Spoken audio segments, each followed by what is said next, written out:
Hi, I'm Allie from Douglas Education Center's Tom Savini Special Makeup Effects program. Today I will be applying a one-piece prosthetic with the help of 4th semester student Chelsea Hernandez.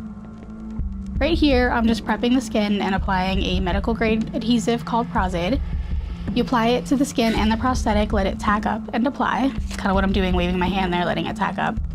So we start at the nose with all of that right here because it anchors it to fit the rest of the face as symmetrically as possible. And then Chelsea and I are just tag teaming the application for efficient time management. The whole time we're talking to each other, we're talking to the model, we're making sure that she's comfortable, we're making sure that we each know what we're going to do so that we're not overstepping each other and that we're working really, really well together. And this piece is pre-painted to save some time in the final application. So I thought ahead of time about the model's skin tone, I used reference photos, I thought about what level of zombie I was going for, and just started painting according to that. So the key to a good application is seamless edges. We're making sure the piece is attached to all of the points that emote, so the forehead, the cheekbones, the chin, and that way the piece will move naturally with her facial expressions.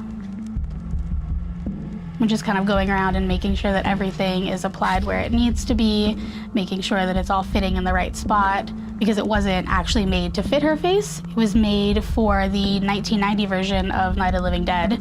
So we definitely have to kind of wiggle it around to make sure that it fits her properly. At this point, we start going over the edges by stippling in some Bruising. When you work around the eyes, you got to make sure that you're in constant communication with your model to make sure that they're still comfortable with everything. If you see that you're having any kind of buckling, then you can go back in and hit it with some alcohol, and that will reactivate the adhesive.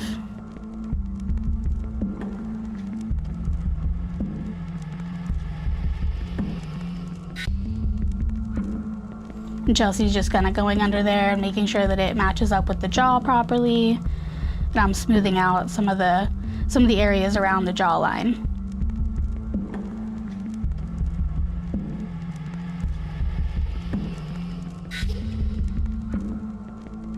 Now this is when I go into the eye really, really carefully. And you want to make sure that your model keeps their eye closed, and it's very important to make sure that they're comfortable at all times because it is a very, very sensitive area. And you'll have them keep their eye closed so that way the tackiness of the adhesive doesn't glue their eye open. And then in order to take down the tackiness, you'll powder it. Chelsea's going up around the edges. She's found a couple of little areas that are buckling, so she's going in and reactivating some of that glue.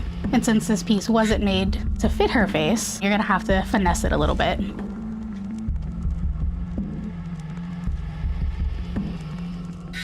Sometimes if you have a piece that is too large, you can cut out little sections of it, but you want to be careful not to cut out your edges because your edges are paper thin.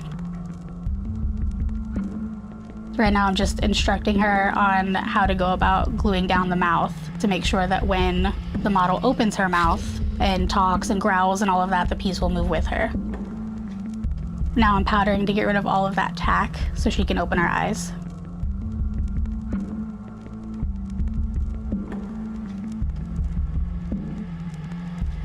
You really want to press the powder into the skin and into the adhesive as much as possible. It also will help to bring out some of the edges, so if you might have missed an edge or an edge looks like it's laid down properly, putting in that powder will really show you where some of your flaws might be so that you can fix them.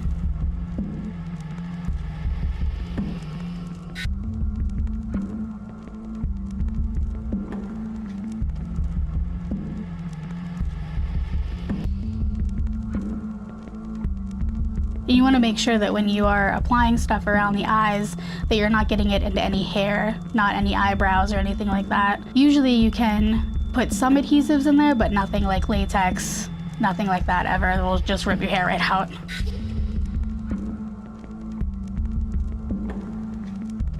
And again, we're just talking to her, making sure that she's doing okay, she can breathe well, that she's not uncomfortable, we're not pulling anywhere.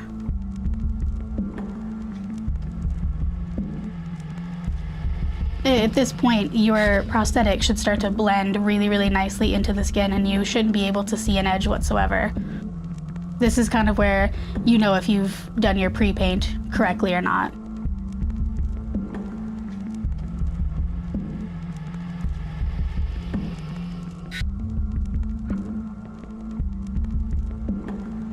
So now I'm going in with some alcohol activated paints, and I'm just splattering in a little bit more of that base color that I put on the prosthetic. And I'm starting to paint her skin tone in the same way that I pre-painted the prosthetic with a base of a brown to simulate dead and darkened blood, like a zombie. And Chelsea's just going around and making sure that that edge on the eye is laid down correctly.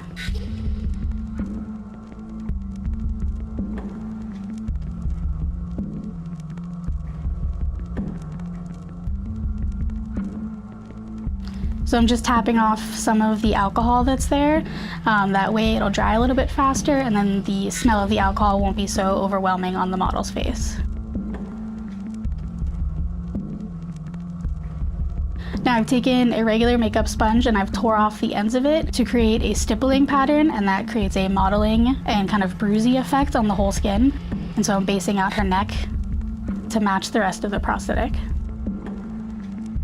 Everything that I'm doing on her skin, I did on the prosthetic to begin with. So again, it's just kind of matching it to make sure that it's the same varying levels of paint. Going in around the eyes with a little bit of a darker brown to create a sunken in effect. Same with around the nose and lips. And while I'm doing that, Chelsea has started to work on her hands to make her hands look as though they're also emaciated.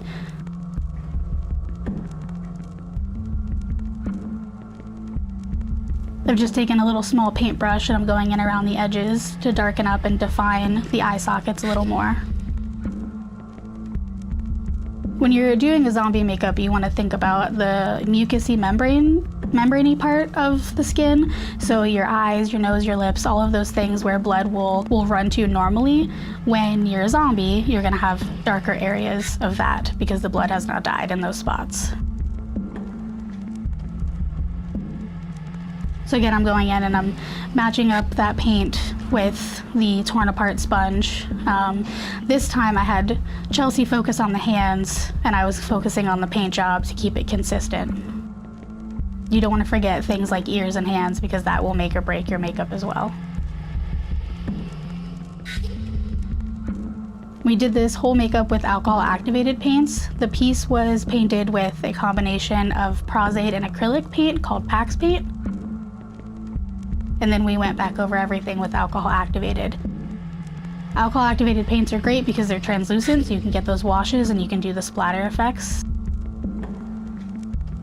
There are a few spots where I used some creams just because they were darker and added more definition, but generally it was all alcohol activated.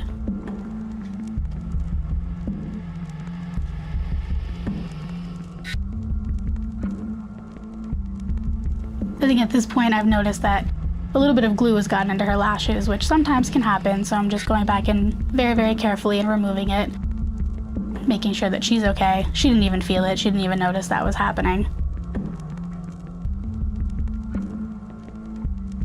Now I'm going back in with some more of like the fleshier tones over those browns.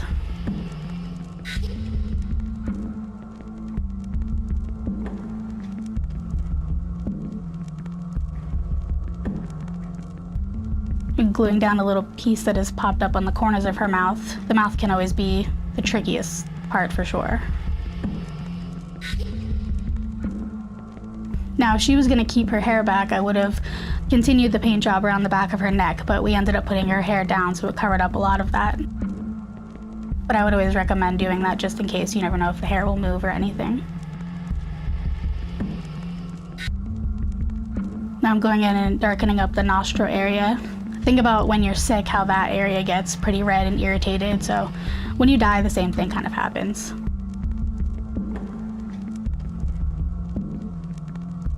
I'm going back in with more fleshy tones in the splatter paint. If you look at your skin is a combination of different flecks of colors, of different reds and peaches and browns and little bits of greens and blues. So I think right now we were using the Buffy palette and the Necronomicon palette from Skin Illustrator.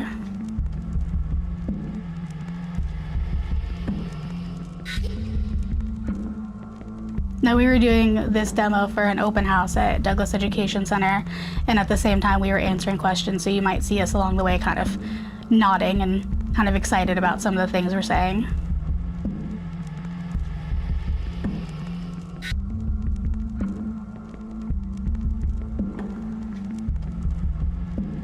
As I'm splattering, you're gonna see me tapping off some of the colors. Sometimes with splattering, you'll get really big, thick circles, so you just kind of tap them off and push them into the skin.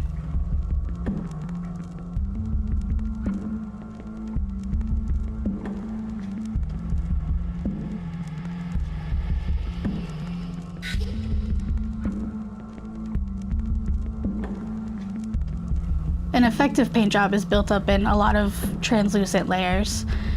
So it might seem like nothing is really happening, but it's a gradual process.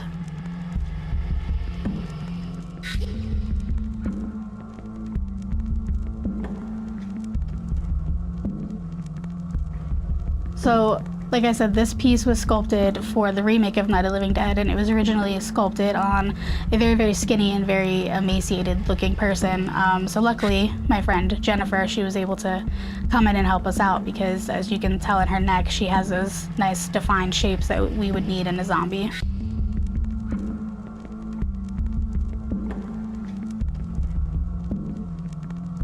Right now I'm going in with a bit of purple and brown to match up her lips to the wound that's already sculpted into the prosthetic, which I based out in purples and browns to create old bruises and old blood looks.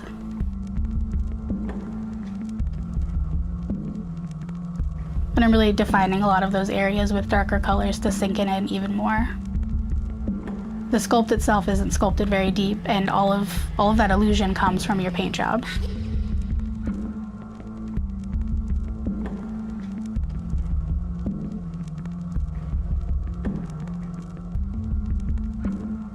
This is where I'm going in and defining that eye socket even more to make it very skeletal looking. I'm dragging down some of that color, being very careful because it is alcohol activated around her eyes. So you don't want to get too much alcohol there because it definitely can burn your model's eyes if they open them. So you want to be very, very careful with that.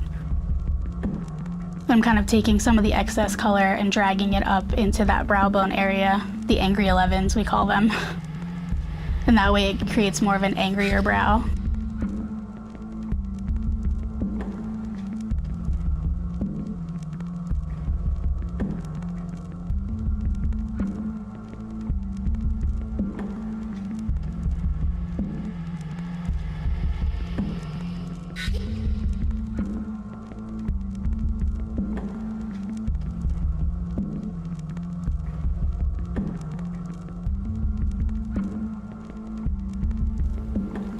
Again, Chelsea's just going in with the same colors that I was going in with on the face to make the hands look as though they're very skeletal as well, and the fingers are elongated, and the nail beds are dirty, like she's been rummaging through the woods and dirt and bodies.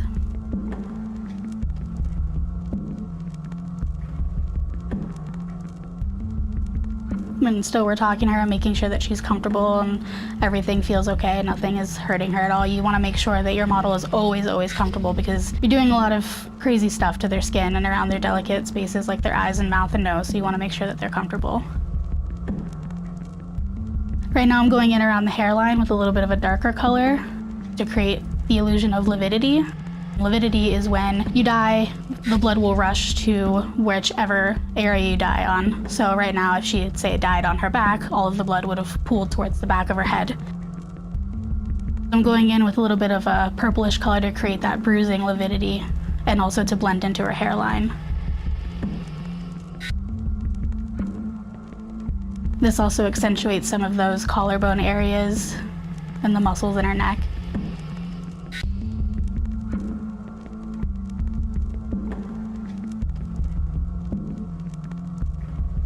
The other benefits of using alcohol-activated paints is that they don't rub off, and it's very hard for them to sweat off, so they'll stay on for a very long time. And you can't wash them off on your hands, so we could do her hands, she could wash her hands, she could touch things. Obviously couldn't use hand sanitizer because that's alcohol-based, but it really helps to not have to do a million touch-ups once you're wearing the alcohol-activated makeup.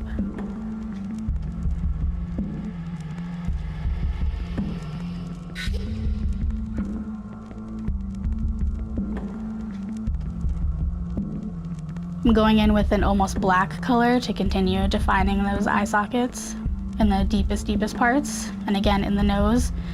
Kind of really trying to get rid of any of the the natural pink areas of her lips and her nose, because once you die, you don't have anything pink like that. Zombies are all very, very dark, very black, very brown.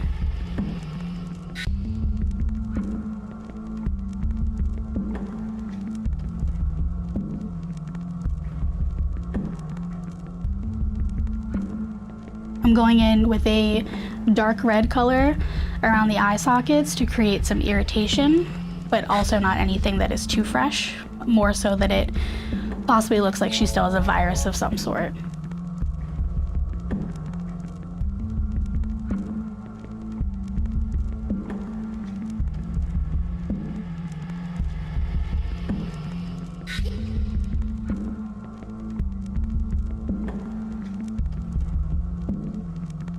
And right now I'm using cream makeups.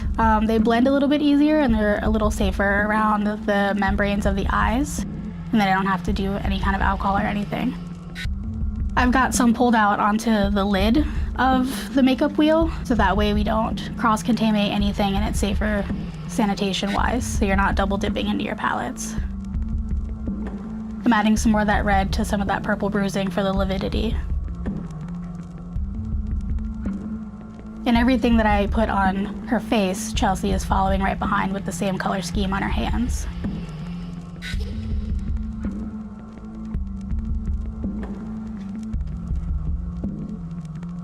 So I'm doing a little more of the speckle paints to kind of knock back some of the stuff that I've done with the cream and to give it all the same consistent texture.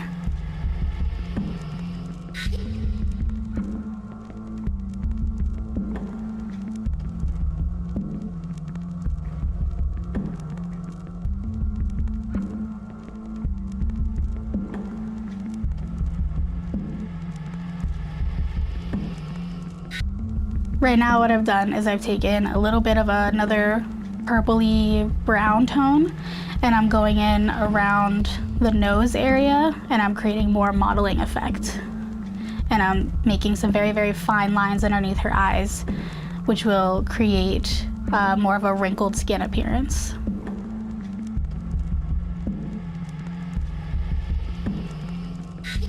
And then continuing to take that same tone and working on the details of the wound on her mouth.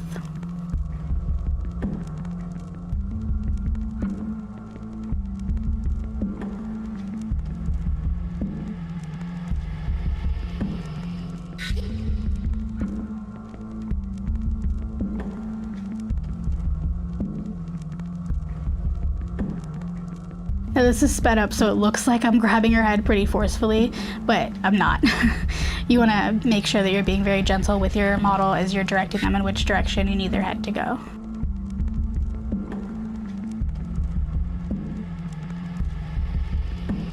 Now Chelsea's going in with a little bit of scab blood on the hands. You'll be able to see that at the end. I've taken a Q-tip and I'm going underneath her eyes to blend out some of that very, very dark tone. And again, this is with the cream makeups, so that way there's no alcohol around her eyes. I can't stress that enough. No alcohol around the eyes. It'll burn, they'll cry, you cry, it'll be a whole problem.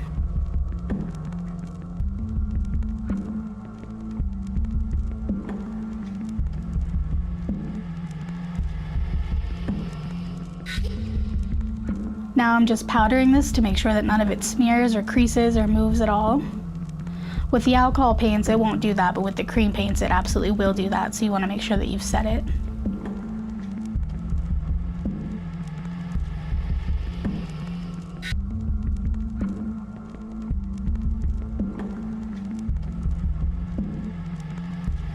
So now I'm taking a red pencil and I'm going in her waterline, and this will get rid of some of that new fleshy pink live and healthy tone that we have, and it'll give it more of a dead and irritated look. It's also just generally very spooky.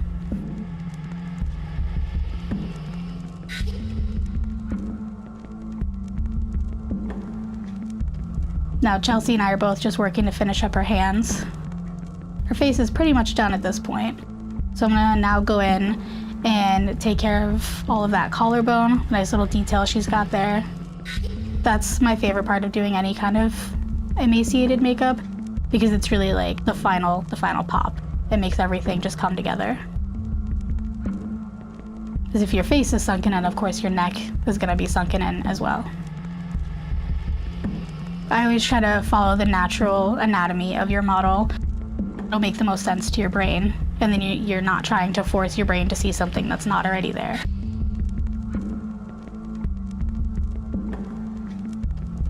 So I'm doing a combination of stipples and blends to create the same texture that your skin has.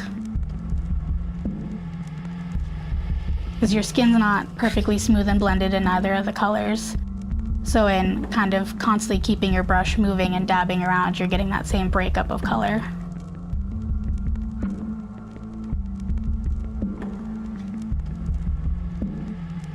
I started with a little bit of a red, and I'm going back in with the darker purples and almost blacks, and just a touch of spots, but not everywhere.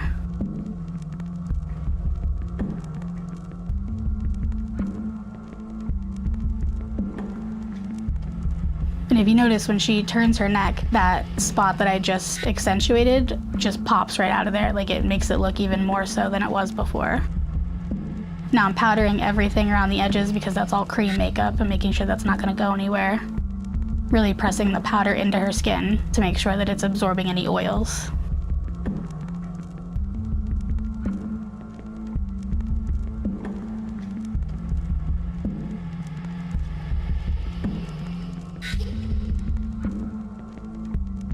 Right now, I think Chelsea and I were talking about adding more blood to the fingers so it looks as though she's been digging around in a body.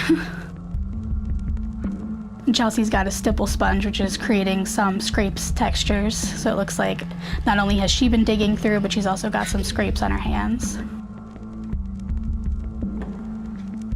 Now I've mixed up a custom color of a dark blue and a dark purple and going in with some veins. It's kind of hard to see on camera, but in the photos it was a very, very nice touch, and it gives a breakup to everything.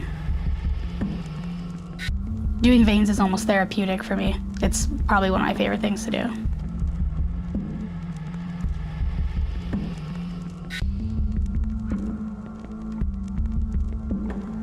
And I'm just tapping them off to look as though they're underneath the skin. It really presses it into the prosthetic instead of having it just sit on top of it.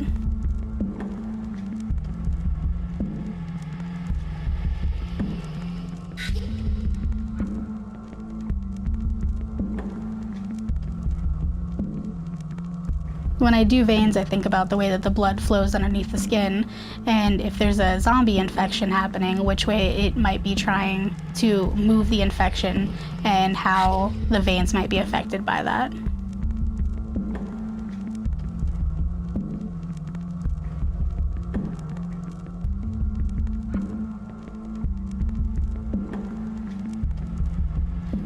So this is the final touch. We're adding in some blood. This is just the Dick Smith blood recipe darkened up to be more zombie blood rather than realistic blood. So it's a little darker.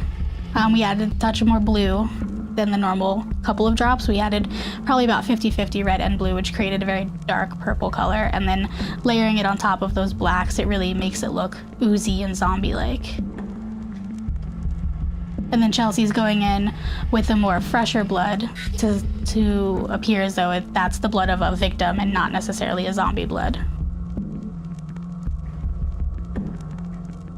And there she is, all gross and freaky and scary.